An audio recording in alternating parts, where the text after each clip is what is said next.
Hi there, everybody. I'm Dave from HeyUGuys, and today I am joined by the wonderful John Lyus. Hello, bonjour, everyone. And this is our second attempt at recording this video. We did it yesterday with Scott as well, and sadly it didn't work because I'm an idiot. So we thought we'd try again, but sadly Scott can't make it with us today because he is off to Paris for a Ghost in the Shell. Is that right? Fashion show. That's hard to say. Something like Uh, that. Yeah, I'm not sure what it is, but I think it's going to be a lot of fun. I think it is. So he's off there, so he can't be with us. But we thought we'd try and give it another go. And yeah, so basically, the idea with these videos is we're going to do some sort of talk through about some news that's just happened or discussion points that are relevant, newsy. And today we are going to be talking about Deadpool 2 and the first teaser that we saw pop up the other day, and also Mary Poppins, and they are handily placed right next to each other. So I think we'll start with Mary Poppins. So on Friday night, Disney released the first official image of Emily Blunt as Mary Poppins, which is very exciting because we are very much looking forward to this sequel to the 1964 Four. film that's obviously starred Julie Andrews and is amazing. And we were saying yesterday, John, that you think the reason that I asked the question, why do you think it is that it's taken such a long time for this sequel to come along? And you think Saving Mr. Banks had a lot to do with it. I do. I think that you bring the story of how Mary Poppins came back to the screen in such a huge fashion with Tom Hanks and Emma Thompson, playing Walt Disney and P.L. Travers. And that was I don't know if it was an enormous hit, but it was certainly kind of a charming film. And in fact, it was one of the most interesting things that a studio has done to kind of bring back a property without actually bringing back the property, without doing like a sequel or a reboot. It was one of those films that was relatively unique. It was Hollywood talking about itself, which of course is always going to be a big thing for the studios. But I think seeing the reaction to that, and also the technology changing so much, are two factors which I think lead us to right now. Also, this is the era of reboots, sequels, returns, revisitations, all of this. If there's a property that's ripe, or maybe a property that's not actually that ripe, but it's a bit of a cash cow, studios will they'll target it like a box office haul seeking missile. And I think that I was never unsure about this film. I always thought that this was actually a pretty good idea because there are obviously more stories in the Mary Poppins universe. Yeah, exactly. And the casting of Emily Blunt was great, as we see from that picture there. She's looking the part. Got fantastic costumes. I really want to see what Chris Laverty has to say about this film. He's on from Close on Film, and if you scroll down a little bit, Dave, you can see some of the other things that were tweeted out over the weekend, because they were filming very close to where HeyUGuys began in the city of London. You'll see there that's the Royal Exchange right next to the Bank of England. So the Bank of England is just off to the left, which we know Just they were off to the left. filming at. And so there's a funky car, nice classical car, and a bus. But to the right of that building behind them, which is the Lord Mayor's mansion or mansion house, I think Mansion it's called, House, yeah. is to the right of that used to be Bucklersbury House, which is where John and I first met and where That's the right. germination of HeyUGuys began. It's very exciting. Talking about Richard Pryor films and all that stuff, and then the Goonies, and then that was it. The rest is history. But so it was really nice to see this. In fact, I saw people on Twitter over the weekend panicking a little because there was lots of smoke and lots of areas cordoned off around the bank. And in these crazy times, that's never a good thing. And then of course people said no, it's for a film, and that's all good. And then we get to see, if you can just full screen that, you'll see this video. Now, for someone who loves the city of London and who has worked for most of my adult life, to see this is like being back in Mary Poppins. Because when I first saw the film, I'd never been up to London, so I was a kid, and you have these iconic places like the bank, like the Royal Exchange, the old city, and now it's full of old cars, old buses, and Mary Poppins sort of, swooshing through it with her umbrella, which is pretty cool. Is that high-vis jacket there? Is that authentic 1964 fashion? It is. Well, I think that they're going with the late Edwardian period as opposed to anything else. That traffic light. They're going to have to digitally remove the traffic lights. Thinking about it, aren't they?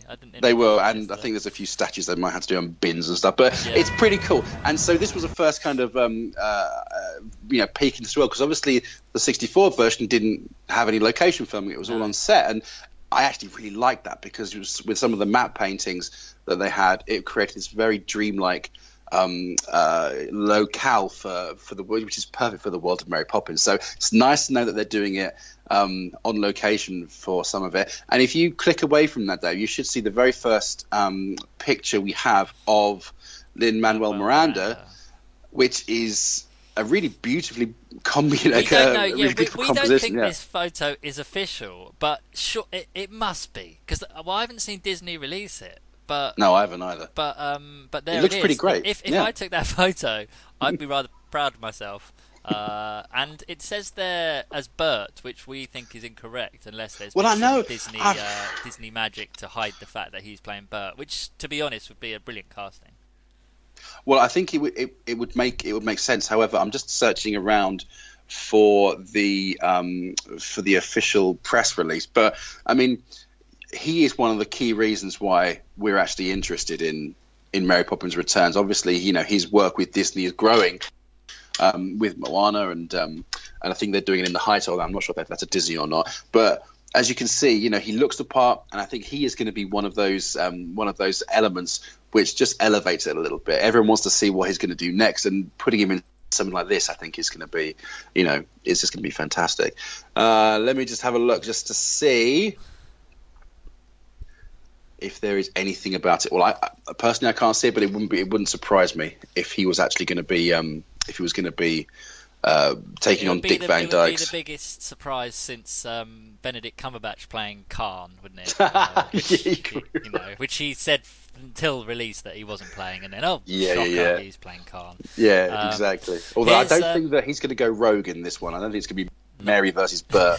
Although that might be quite fun. Yeah, they have some massive battle, and they just have a big row, and she puts him into a painting. He puts him into a pavement painting, and he can't escape. That's what I'd like to see. Amazing. That's kind of dark. It's turning into a horror film. Yeah. Yes. So here, the official photo Disney released. It was from behind her, and you couldn't really see an awful lot. But these are some unofficial photos that people have taken from. I think they're from the bank, the same area we just saw that video.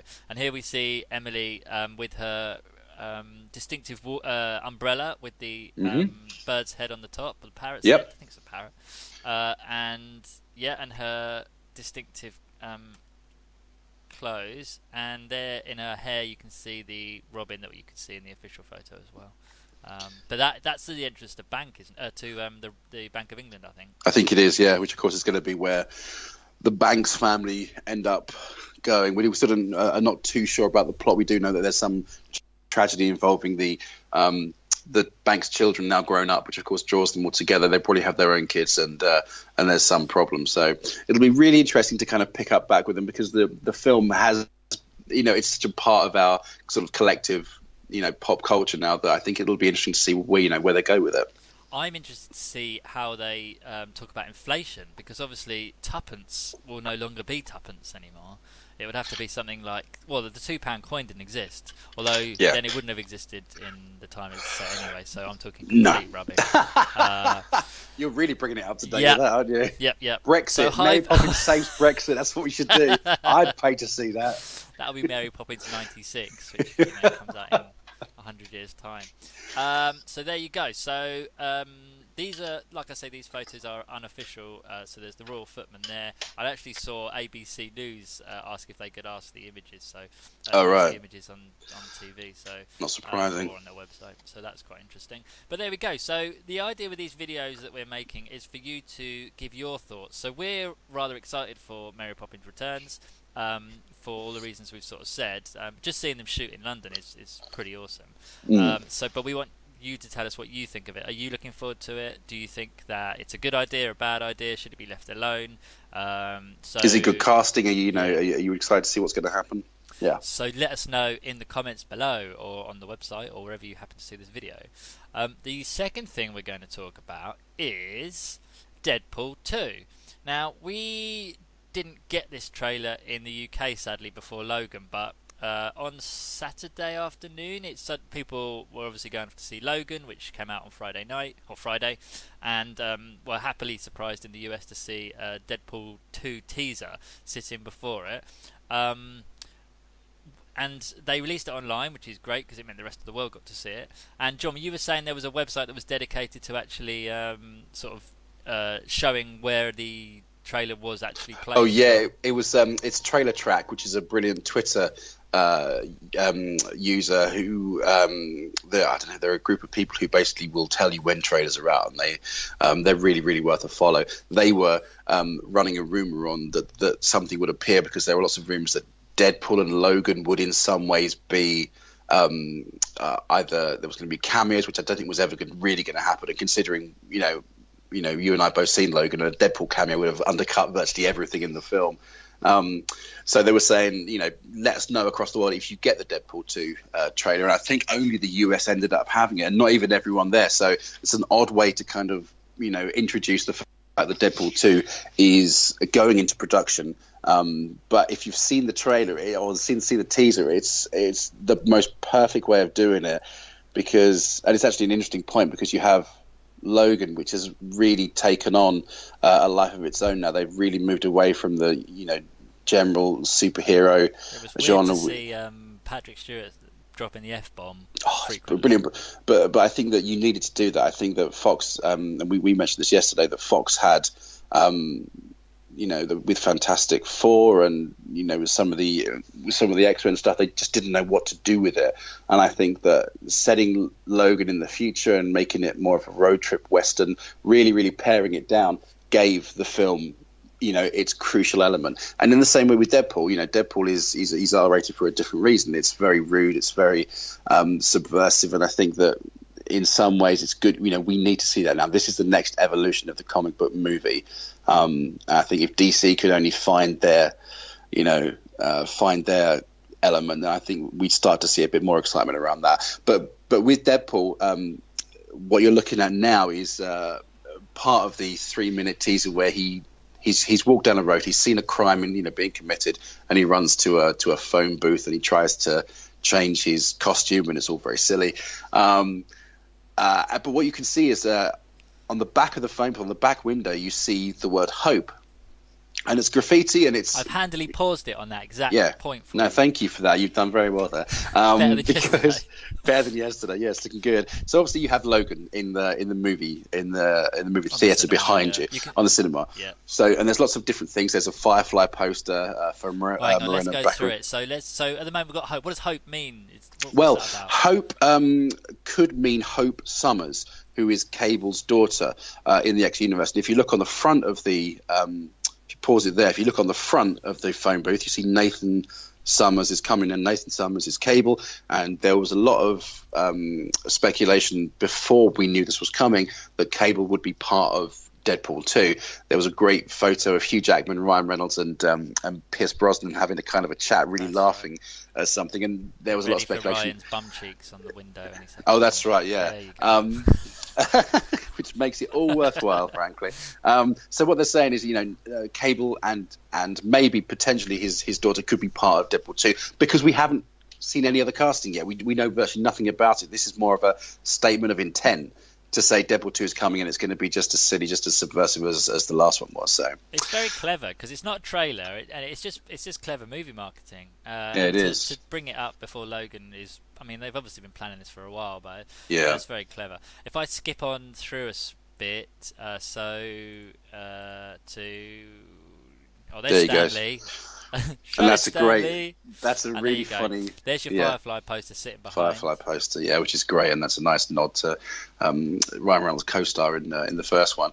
I think that in these kind of trailers are hopefully the future, because if you look at the Prometheus TED Talk with Guy Pearce as Peter Whalen, directed by Luke Scott, and also the recent Alien Covenant prologue, which was like a 5-minute scene set on board the Covenant just before the film itself kicks off, it kind of harkens back to my most favourite trailer, which is Hitchcock going around the Psycho house. You should find it on YouTube. It's utterly ridiculous. He's got such a deadpan theatricality to it, and it could completely undercut it, because there's nothing less scary than like an old dude going around saying this is a very scary house. But actually, it works perfectly because it's a Hitchcock film, and he's such a showman. But I'm a huge fan of these world building teasers because it doesn't spoil anything. It's not a sequence of money shots. You think about your basic average trailer, and it is just a case of here's what you're going to see, here's what you're going to see, and you can pause it and you can break down most of the film. This is kind of a statement of intent, and it's saying this is the world, in this case, that we're returning to. So this is a teaser in the truest sense of the word, isn't it? When they release teaser trailers, usually they'll show, well, there's the odd clever one, like you think back to Cloverfield and stuff, which no one knew was coming, and then suddenly it was. Even 10 Cloverfield Lane, similar thing. And now this is just so in a year or two when we see Deadpool 2 actually come out, everyone will talk about how this trailer was the first thing they saw from it. Exactly. How cool is it that Stan Lee has a cameo in the teaser? He's getting everything these days. Yeah. He wasn't in Logan, was he? Or if he was, I didn't spot him. I don't think he was in Logan. Again, Logan's a very different type of film. I don't think you could be, Yeah. You can't have like a cheeky wink to the camera on such a intense film. But there's probably loads of stuff behind it that the we've missed. We've just pointed out the obvious stuff. But put it this way: if you're looking forward to Deadpool 2, this is kind of something just to tide you over a little bit. Defo. And the final thing we're going to talk about is Kong Skull Island. So we were lucky enough to interview the cast, and 3 of the 6 interviews that we've conducted are sitting on the website. It's with Tom, Bree, and John. And the other 3 are with the producer, the director, and with Toby Kebbell as well, who did some motion capture stuff for Kong, and he also stars in the movie as well. And we've heard mixed reports about Kong. Stefan, who actually wrote the review, I think ended up giving it 3 stars. But I think Scott agreed with it, but he said it wasn't quite as fun. I think there was a bit of it's kind of an odd film. I mean, I'm paraphrasing him, and if you want to hear what he has to say, either get in touch on Twitter or just read Stefan's review. I think it's very big, but there are some slow moments, and it's kind of a movie of 2 halves until John C. Reilly turns up. I think it's quite a dour affair, which you can't really be having when you've got a stupid, massive monster movie. But, I've enjoyed the marketing for this film. Actually, it's something we didn't talk about yesterday. Look at that! I mean, what a poster! And I think some of the trailers have been pretty good. They're using the iconography in a kind of a very knowing way. This is not a reinvention of the wheel. This is just like a very spruced up wheel. Do you know what I mean? They know exactly what they're doing, and they're hoping for a big box office haul, because obviously we've got Godzilla King of Monsters coming out in a year's time or 2 years' time, and then you've got Godzilla versus King Kong. I'm not sure where the world's going to be in that case, in that time, and if we're going to be clamoring for a huge, city destroying, tag team. But I don't know. I'm a big fan of everyone who's working on it. I think if you can capture the spectacle and the scale like Gareth Edwards did, which is probably one of the only good things about the 2014 Godzilla film, I think you're in for a treat. Yeah, I'm with you. I enjoyed the Godzilla film. I know a lot of people didn't. I know you didn't like it. It died with Brian for you, didn't it? It did die with Brian for me. Aaron Taylor-Johnson and Elizabeth Olsen, I like them very much, but they were utterly pointless. I didn't care a sod about them. So, it's one of those things where I just thought, you need to care about these people. I have an ongoing fight with a very good friend of mine who we always hate or enjoy the films in opposite measure, and his thing is he just wants to see people smashing, or superheroes flying around doing superhero stuff, and I always want to actually have a story. And I think there are times when you can embed that together, and I think Logan was actually a really good example of that. I think you cared tremendously about it, and it was not the fact that they have these powers and isn't it amazing, it was just that they're going through their own stuff and they happen to have claws and stuff, which I think would be handy for all of us at some point in our lives. They keep saying in Kong that they've made him 3 times bigger than he's ever been before, and I'm just thinking, but like, he's digital. He's not. Well, they just mean like scale. He's scaled bigger, right? Yeah, and I think they Look, he's if you giving had the wall a high five. That's his high five spot. I think if you think about King Kong in the 33 version and in the 70 or 79, 70, I can't remember which one it is, but also in Peter Jackson's one, he's of a size that he can sort of scale the what it was, the World Trade Center in the 70 odd one, and also the Empire State Building. Godzilla could use the Empire State Building as a toothpick, so you have to scale him up in order for the inevitable thing battle to make any sense at all. So otherwise it'd be like Godzilla and Baby Kong. What's Godzilla 2 called? King of the Monsters or King of Monsters. They've released two different titles, so we don't know. But if you watch our interview with the producer of Alex Garcia, he gives the title. I can't remember which one. It was one of those two. There you go. Go to the source then. Yeah. But I mean, Kong Skull Island is out this week, and I really hope people enjoy it because I'm a fan of the people involved, and we could use ourselves a bit of escapism and spectacle. That's it, exactly. So there we go. So that's the first of our videos. You'll be pleased to know this version is 10 minutes less than yesterday's one.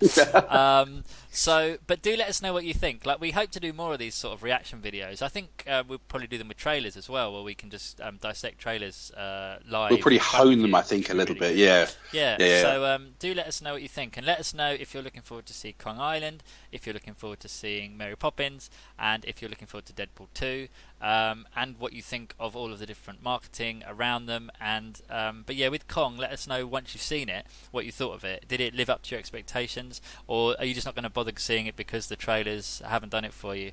Let us know, and as always, you can keep up to date with us on Facebook, Instagram, Twitter, and YouTube, and obviously we're on HeyUGuys.com. So it's been good to take you through that, and let us know what you think, and we'll see you next time. Bye. Ladies and gentlemen, you're watching Hey You Guys! Hey You Guys, huh? Hey, you guys. Is that from the Goonies? It is indeed, yeah. Nice.